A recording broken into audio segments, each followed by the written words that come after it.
നമസ്കാരം, നിഷീസ് കിച്ചൺ വ്ളോഗ്സിലേക്ക് സ്വാഗതം. എല്ലാരും ഹാപ്പി അല്ലേ? അപ്പോ ഇന്ന് ഉണ്ടാക്കാൻ പോകുന്നത് മഷ്റൂം റിസോട്ടോ. ഇത് ഒരു ഇറ്റാലിയൻ റൈസ് റെസിപ്പിയാണ്. ഉണ്ടാക്കാൻ എളുപ്പമാണ്, നല്ല ടേസ്റ്റിയാണ്. അപ്പൊ ഇതെങ്ങനെ ഉണ്ടാക്കുന്ന നോക്കാം. ഞാനിവിടെ ഒരു ബൗളിലേക്ക് 200 ml കപ്പിന് 1 കപ്പ് റിസോട്ടോ റൈസ് എടുത്തിട്ടുണ്ട്. റിസോട്ടോ റൈസ് എന്ന് തന്നെ പറഞ്ഞ് വാങ്ങിക്കാൻ കിട്ടും. അത് കിട്ടിയില്ലെങ്കിൽ ഏതെങ്കിലും സ്റ്റിക്കി റൈസോ ഗ്ലൂട്ടിനസ് റൈസോ എടുക്കാം. ഞാനിപ്പോൾ ഇത് 2 വട്ടം കഴുകി എടുത്തിട്ടുണ്ട്. സാധാരണ ഈ റൈസ് കഴുകാതെയാണ് ഉണ്ടാക്കുന്നത്. എനിക്ക് അങ്ങനെ ഇഷ്ടമില്ലാത്തതുകൊണ്ട് ഞാൻ കഴുകി എടുത്തത്. നിങ്ങൾ കഴുകുന്നെങ്കിലും ഒരുപാട് കഴുകാതെ 1-2 വട്ടം മാത്രം കഴുകിയെടുക്കാം. പിന്നെ കുറച്ച് മഷ്റൂം വൃത്തിയാക്കി കഴുകി മുറിച്ചെടുത്തിട്ടുണ്ട്.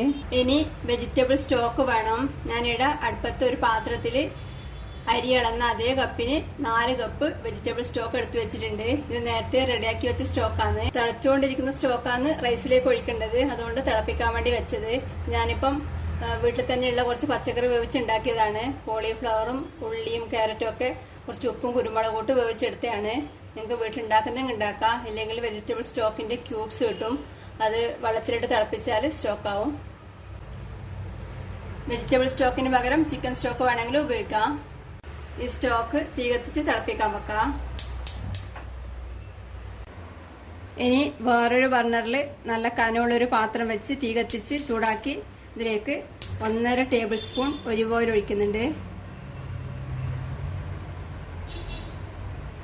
എണ്ണ ചൂടാവുമ്പം ഇതിലേക്ക് ഒരു സവാള ചെറുതായി മുറിച്ചതും ഒരു 4-5 അല്ലി വെളുത്തുള്ളി മുറിച്ചതും ചേർക്കുന്നുണ്ട്.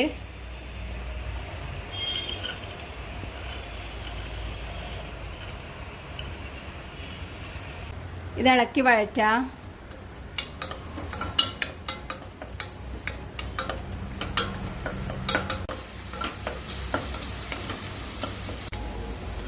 ഉള്ളിയും വെളുത്തുള്ളിയും ലൈറ്റ് ബ്രൗൺ നിറാവുമ്പോൾ ഇതിലേക്ക് എടുത്തു വെച്ച മഷ്റൂം ചേർക്കാം.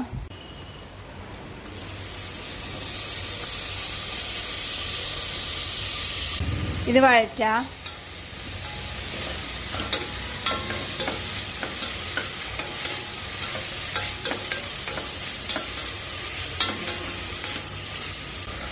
മഷ്റൂം ചേർത്ത് തീ കുറച്ച് ഏകദേശം 1 മിനിറ്റ് വഴറ്റിയ ശേഷം ഇതിലേക്ക് എടുത്തു വെച്ച റൈസ് ചേർക്കാം. ഇത് കഴുകി ഡ്രൈ ആക്കി എടുത്താണ്. ഇത് ഇളക്കി വഴറ്റാം.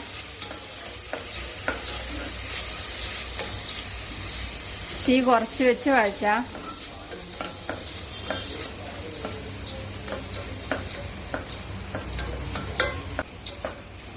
ഇപ്പോൾ റൈസ് ചേർത്ത് ഏകദേശം 1 മിനിറ്റ് വഴറ്റിയിട്ടുണ്ട്. ഇനി ഇതിലേക്ക് വൈറ്റ് വൈൻ ചേർക്കണം. ഞാനിവിടെ 1/4 കപ്പ് വൈറ്റ് വൈൻ എടുത്തിട്ടുണ്ട്. ഇത് ഞാൻ ഇവിടെ വീട്ടിൽ തന്നെ ഉണ്ടാക്കിയ വൈറ്റ് വൈനാണ്. ഇതിലേക്ക് ഒഴിക്കാം. ഇളക്കി വഴറ്റാം. ഞാൻ ചുവന്ന മുന്തിരി കൊണ്ട് ഉണ്ടാക്കുന്ന റെഡ് വൈൻ്റെ റെസിപ്പി നേരത്തെ ഇട്ടിട്ടുണ്ട്. അതേപോലെ പച്ച നിറത്തിലുള്ള മുന്തിരി കൊണ്ട് വീട്ടിലുണ്ടാക്കിയാണ്. ഇതിൻ്റെ റെസിപ്പി വേണമെങ്കിൽ ഞാൻ വേറെ ചാനലിൽ ഇട്ടിട്ടുണ്ട്. അതിൻ്റെ ലിങ്ക് വേണമെങ്കിൽ ഡിസ്ക്രിപ്ഷനിൽ കൊടുക്കാം. നല്ലോണം ഇളക്കി മിക്സ് ചെയ്യാം. വൈൻ ഉണ്ടാക്കാൻ ബുദ്ധിമുട്ടുള്ളവർക്ക് വാങ്ങിക്കാൻ കിട്ടും. അല്ലെങ്കിൽ ഇതിൻ്റെ ഫ്ലേവർ ഇഷ്ടമില്ലെങ്കിൽ ഇത് ഒഴിവാക്കി ചെയ്യാം. ശരിക്കും ഇതിൻ്റെ ടേസ്റ്റ് കിട്ടണമെങ്കിൽ വൈൻ ചേർക്കണം. ഇതിലൊഴിച്ച് വൈൻ ഡ്രൈ ആയി വരുമ്പം ഇതിലേക്ക് സ്റ്റോക്ക് കുറച്ചേ ചേർക്കണം. ഞാനിവിടെ നേരത്തെ തിളപ്പിക്കാൻ വെച്ച സ്റ്റോക്ക് ഇപ്പം നല്ലോണം തിളച്ചിട്ടുണ്ട്. തീ കുറച്ച് വെച്ച് ഒരു തവി കൊണ്ട് കോരി ഇതിലേക്ക് ഒഴിച്ച് വേവിച്ചെടുക്കാം. തീ കുറച്ച് വെച്ചിട്ടില്ലേ, അതുകൊണ്ടാണ് അങ്ങനെ ഒച്ചേക്കാത്തത്.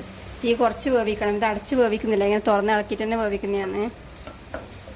റൈസ് വേവുന്നത് വരെ സ്റ്റോക്ക് കുറച്ച് ഒഴിച്ച് ഇളക്കി വേവിച്ചെടുക്കാം.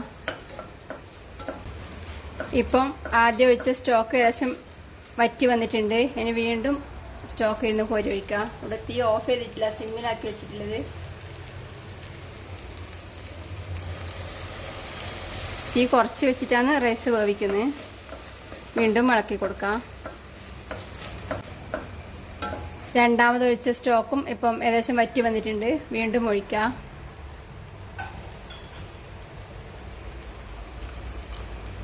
ഇതേപോലെ അരി വേവുന്നത് വരെ സ്റ്റോക്ക് ഒഴിച്ച് ഇളക്കി വേവിച്ചെടുക്കാം.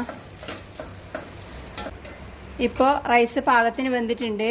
സ്റ്റോക്ക് ഞാൻ മുഴുവൻ സ്റ്റോക്കും ഉപയോഗിച്ചിട്ടുണ്ട്. ഈ സ്റ്റോക്ക് എനിക്ക് മതിയായിരുന്നു. നിങ്ങൾക്ക് അഥവാ നിങ്ങൾ എടുത്തു വെച്ച സ്റ്റോക്ക് മതിയായില്ലെങ്കിൽ കുറച്ച് തിളപ്പിച്ച വെള്ളം ചേർക്കാം.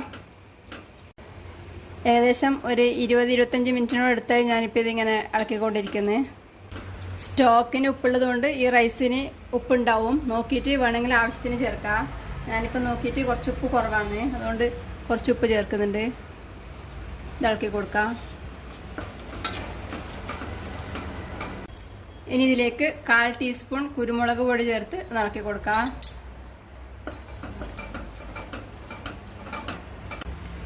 ഇനി ഇതിലേക്ക് എന്തെങ്കിലും ഇറ്റാലിയൻ ഹെർബ്സ് ചേർക്കണം. ഞാനിപ്പോൾ കുറച്ച് ഒറിഗാനോ ചേർക്കുന്നുണ്ട്.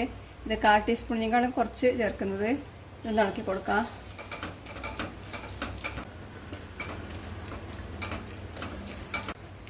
ഇനി ഇതിലേക്ക് ചീസ് ചേർക്കണം. പർമേസൻ ചീസാണ് ശരിക്കും ചേർക്കേണ്ടത്. അത് ഉണ്ടെങ്കിൽ ചേർക്കാം, ഇല്ലെങ്കിൽ നിങ്ങളുടെ അടുത്തുള്ള ചീസ് ചേർക്കാം.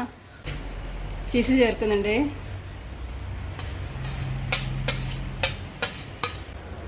ഇത് ഇളക്കി മിക്സ് ചെയ്യാം. ഇനി ഇതിലേക്ക് ബട്ടർ ചേർക്കണം. ഞാൻ കുറച്ച് ബട്ടർ ചേർക്കുന്നുണ്ട്. ഇത് ഇളക്കി കൊടുക്കാം. ഇനി ഇതിലേക്ക് കുറച്ച് പാർസ്ലി ലീവ്സും കൂടി ഇട്ട് ഇളക്കി കൊടുത്ത ശേഷം തീ ഓഫ് ചെയ്യാം.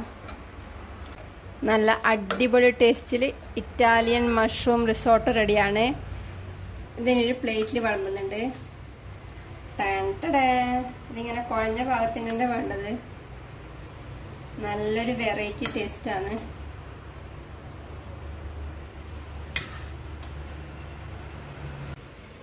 ഉണ്ടാക്കി നോക്കുക. അഭിപ്രായങ്ങളും നിർദ്ദേശങ്ങളും അറിയിക്കുക. സബ്സ്ക്രൈബ് ചെയ്യുക, സപ്പോർട്ട് ചെയ്യുക. Thank you.